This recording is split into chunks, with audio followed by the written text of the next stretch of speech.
Hello guys, in today's video I'm gonna show you how to turn off profile view history on your account on TikTok. Easy and quick. First, click on your profile, click on these three lines here. Now click settings in privacy, and here click privacy. Here you will find profile views. Just click like this, and now click like this, and it will be turned off. And that's how to turn off profile view history on your account on TikTok. Easy and quick, and that's it.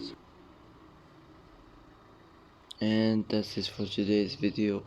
If you like this video, don't forget to like and don't forget to subscribe, and I hope this video is helpful for you, and thanks for watching till the end, and see you in the next video.